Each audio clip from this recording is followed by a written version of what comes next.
Hi and hello there, Virgo! Bago natin simulan ng inyong May 2026 messages, batiin muna natin everybody. Hi and hello sa ating mga bagong viewers. My name is Yan. Returning Istam buyers, thank you sa inyong walang sawang love and support for me. Kung di niyo pa alam, mayroon pa tayong other channel. Link down below sa ating description box. If interesado, click lang yan para makarating kayo doon at araw-araw ay nag-upload tayo ng collective readings for all signs there, no? Just pick up only the messages na nagko-connect sa inyo and leave the rest behind kasi baka yun ay for other viewers naman. So, ano mga hinihintay natin? Alamin natin ang inyong mga mensahe. Cross-watchers ni Virgo, welcome ka rin. May Virgo placement sa natal/birth chart, welcome din kayo. Archangel Michael, thank you so much. Angel guides, can we get messages for Virgo's May 2026? Mga mensahe para kay Virgo ngayong May 2026, please. Just take only what resonates, guys, Virgo.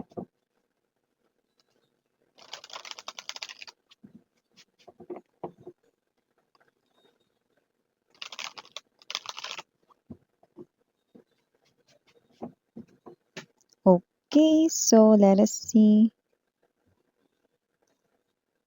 You have the energy of Seven of Clubs,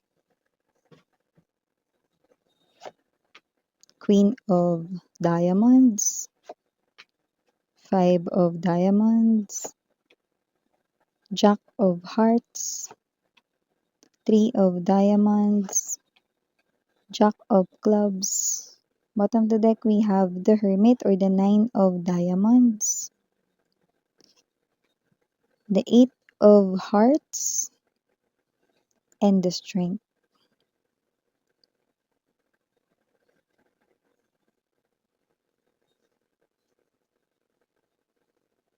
Okay, may pagbabago dito, Virgo, no? Maaaring mag-travel ka rito at hindi mo pa 'to nakikitang mangyayari, no? This is actually distant or hindi ito May, no? Pero pinakita na dito yung distant future, no? So, nakikita ko dito may pagbiyahe dito kung saan nakikita ko na bago ka doon sa place na yon or bago ka doon sa lugar na yon, maaaring hindi ka kaagad makapag-adapt or makapag-adjust pero nakikita ko magiging super happy ka doon sa place na yon. Oo! Maaaring hindi mo pa nakikita, no? Maaaring may energy ka pa, "Naku, hindi naman ako lilipat ng bahay, Miss Yan," or "Hindi naman ako lilipat ng bansa, Miss Yan." Yan, no? Ito ay distant future, no? Ito ay important message, no? Pero ang maganda, sa umpisa, parang mag-a-adjust ka, mahirapan ka, no? Na makapag-adapt sa changes. Pero nakikita ko magiging super happy ka dun sa place na yon or sa lugar na yon. There's a change of environment and also a change of energy sa'yo. Pero nakikita ko magiging happy ka doon, no? Or kung saan man yon. Okay? So, hindi mo pa nakikita siguro lilipat kang bahay or mag-iiba rito yung environment mo yan. No? Something to do with moving from one place to another. Okay. So, ang ganda nun, So, para sa ating mga May messages, nakikita ko rito, no, na with this Seven of Clubs energy and there's this Jack of Hearts, nakikita ko, no, na maaaring meron dito na hinihintay kayo rito. Okay, maaaring person rito, no, na pwedeng crush mo or pwedeng ina-admire mo lang siya. Kahit alin dun, crush mo na gusto mong ligawan or crush mo kasi magaling siya or may talent siya, mga gano'n lang, okey? So, nakikita ko dito na puwedeng may iniintay ka na mensahe mula sa kanya, maaaring pagtanggap dito or baka in-invite mo siya, mga gano'n, 'no? So, nakikita ko rito, 'no, that it's a yes, ayan, yung invitation mo ay pauunlakan niya or baliktarin niyo na lang, baka naman siya yung nag-invite sa'yo at nakikita ko rito, 'no, na may crush yun sa'yo at nakikita ko na pauunlakan mo siya, yun, So, maaaring kayong dalawa ay parang date na rin 'to kasi dalawa lang naman kayo, eh.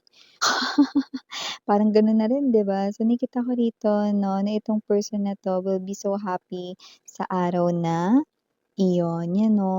Dahil pumayag ka at dahil makakasama ka niya, 'no, super happy siya sa araw na Yarn. So, maliban diyan with the Queen of Diamonds right in here and the Three of Diamonds, nakita ko rito 'no, na posibleng meron ditong person na paparating ibang mensahe na ba 'yan, Miss 'yan? Oo, ito ay new person na hindi mo pa nakikilala. But with the Five of Diamonds, maaring ang taong ito ay ang taong mapapangasawa mo. Ang taong ito kasi ay nagsisimbolo ng home, hindi lang basta house, home. Ibig sabihin yun na talaga yung magiging home mo, siya yung magiging may bahay mo, siya yung magiging mo rito na, haligan ng tahanan ninyo, 'yan 'no.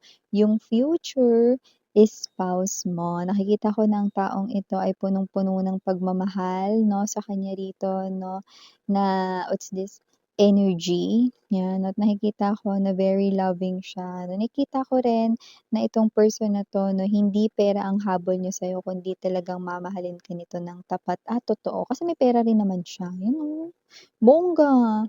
Hindi siya dito manghihingi sa'yo 'no, hindi pera rito 'no, yung dahilan kung bakit ka niya rito, i-stay or mag-i-stay sa buhay mo 'no, kundi mahal ka niya. This person is your home. 'Di ba ang ganda?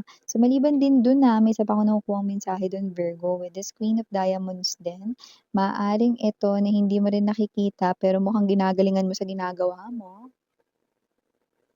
Mukhang dadami pa rito yung, mga susuporta sa'yo. Kung may negosyo ka rito 'no, 'yan gaganda rito 'yan dahil ito ay pera, diamond symbols, ay symbol of money ano. Kung ikaw ay isang entrepreneur or meron kang sariling business, okey, or iba naman dito kung nagtatrabaho ka sa isang company hindi mo lang nakikita 'no, pero may paparating sa'yo ditong promotion or may incentives, may quota kang mami-meet 'no, or meron dito na parang maki-credit sa'yo 'no at papasok sa'yo ritong career, job designation or title or papasok dito sa iyong kaperahan energy. Ay bongga 'yun Virgo 'no. At maliban din diyan, sweethearts, nakikita ko rin dito na meron ditong person na mahilig sa music, ayan 'no. Hindi ko alam kung ikaw ba 'yun o may person dito, okey, na clue about this person here coming in. Baka mahilig siya sa music or baka maganda boses niya 'pag kumanta siya or kung hindi naman baka may talent sa pagsasayaw, 'yan oh. Baka puwede kayong mag-TikTok together. Okay, sorry about that commercial mga babes. Let's now continue 'no, kung ano yung mga pinag-uusapan natin here. So, iba pa ritong mga mensahe 'no, na atin ritong nakikita ay may posibilidad na ikaw rito ay may mabili 'no, na parang ewan ko gamit ba 'to sa bahay or magagamit mo 'to, rito, okey, yung as in yung kailangan mo talaga hindi lang dahil gusto mo kundi magagamit mo talaga. Yung iba talaga ito ay maaaring gamit sa bahay 'no, like furnitures baka papalitan mo na yung ano, sofa ninyo or baka yung inyo rito 'no na, kama or whatever mga gano'n 'no, or ref, appliances puwede din. Pero yung iba 'no, wala namang kinalaman sa bahay ninyo pero magagamit mo talaga, okey? Like let's say 'no, baka yung laptop mo luma na, bibili kang bago, ayan 'no, may gano'ng klase ng energy 'no, importante may pambili ka. Pero nakita natin dito. Oh, meron dito magbabalik sa buhay mo, ex mo 'no. Nakikita ko rito na meron ka pang natitira na feelings for him or her. Pero sa nakikita ko mas pipiliin mo na hindi na lamang bumalik sa kanya. Kasi nakita ko dito na parang, may mga bagay na na-realize ka. Parang may energy kasing napagod ka na ikaw lang yung nag-a-adjust or ikaw lang yung nagbibigay dito. Parang ayaw mo na bumalik ulit sa gano'ng klase ng energy. Puwede kasing nagda-doubt ka din na baka hindi pa siya nagbabago or whatever 'no, or you're scared because baka itong person na 'to 'no ay, gawin ulit yung bagay na, ginawa niya rito sa inyo, okey? So, you're afraid doon 'no, so 'yan, okey? So, kahit ano naman kung ano yung tingin ninyo 'no, na best for you guys, yun ang sundin ninyo, okey? Sabi nga ng sex bomb, "Kung ano ang nasa puso mo sundin mo." 'Di ba? At nakita ko din dito na maaaring may ma-discover ka na idea, like bigla na lang lalabas sa bibig mo out of nowhere, like yung example nakikipag-usap ka lang sa friend mo 'no, and then sa pakikipagdaldalan mo sa kanya 'no, meron kang masa-suggest sa kanya or meron kang mababanggit 'no na, yun pala yung parang solusyon din 'no or kailangan mo din yun 'no, dito sa'yo ritong trabaho or sa'yo rito 'no na negosyo, parang gano'n. Yung alam mo yung ikaw yung nagsabi, lumabas sa bibig mo tapos, "Uy, ang ganda nung sinabi ko, ah."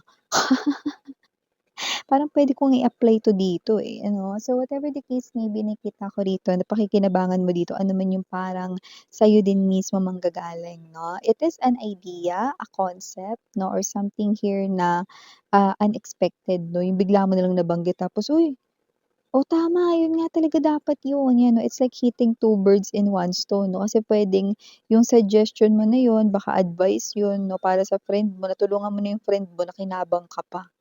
'Di ba? So, may gano'ng klase ng energy.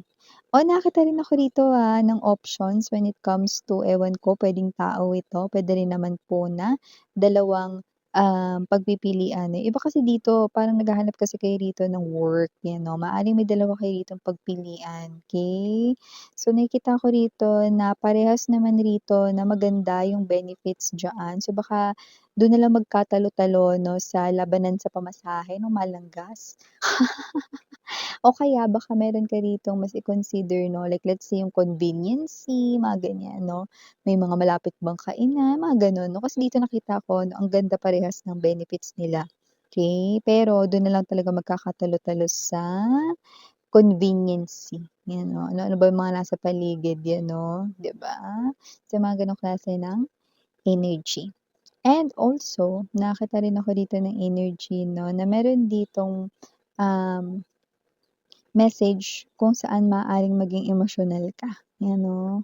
Nakikita ko rito na ito yung person na hindi mo inaasahan na mag-sorry sa'yo, Virgo, pero magso-sorry siya ng kusa 'no, at mararamdaman mo yung heaviness ng pagso-sorry niya. Like, you will literally feel that that person ay nagsisisi kahit na binasa mo lang naman, hindi mo narinig, pero naramdaman mo. It is because yung message niya rito for you ay very, very strong 'no, like walang filter na talagang gusto niya talagang humingi ng forgiveness or mag-apologize sa'yo kung ano man yung nagawa niyang yun sa'yo. Doesn't have to be na yun ay pang ex-lover lang or whatever 'no, kasi baka meron kang friend 'no, nagkasamaan kayo ng loob, nag-away kayo 'no. So yan, I think someone here 'no will step up 'no at, magse-send sa'yo dito ng sorry, okey? Sorry, that's all I can say. Yun ba yung kanta na yun? So, hindi ko yun narinig, naalala ko lang 'no. So, definitely may magso-sorry, may mag-a-apologize sa iyo.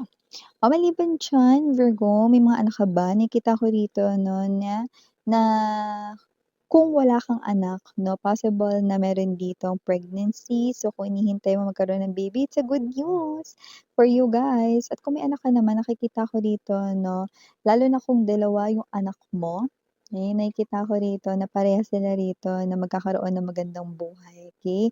That might be another distant future na message. So, just take only what resonates, okey? Especially if kambal ang anak mo. 'Yan 'no. So, do not need to worry dito kasi nakikita ko rito 'no, na magkakaroon sila ng magandang life, okey? And also Virgo, nakita rin ako dito ng energy mga babes 'no, na yung iba diyan 'no, na gusto ritong maikasal 'no, hinihintay na lang talaga mag-propose ang partner ninyo, eto na B. Ang hinihintay mo 'no, nagpe-prepare na siya rito 'no, dahil nakikita ka naman na niya as the one. Hindi niya pinapansin yung mga parang mga pasaring-pasaring o yung mga parang mga pahaging mo 'no, about kasal, about marriage 'no, 'yan, okey? Kasi hinihintay niya mga babes 'no, na siya yung gagawa ng paraan 'no, hindi naman sa pinangungunahan mo daw siya, pero sa nakikita ko rito 'no, gusto ka naman niyang pakasalan pero parang nung mga times na, ah, binu bini naka-brought up yung mga, related doon 'no, hindi pa siya ready or prepare. Ngayon, prepare na siya rito. So, nakita tayo rito ng upcoming proposal or itong may paghahandaan niya na 'yan 'no, yang confession, yang, marriage proposal sa iyo. So yeah, yun ang nakikita ko dito, Virgo. So maraming salamat sa oras mo. Ito ang ating May 2026 messages para sa'yo. Again, I'm your Yana, only for the girls and Yana Duna for the boys. Sarang hiyo.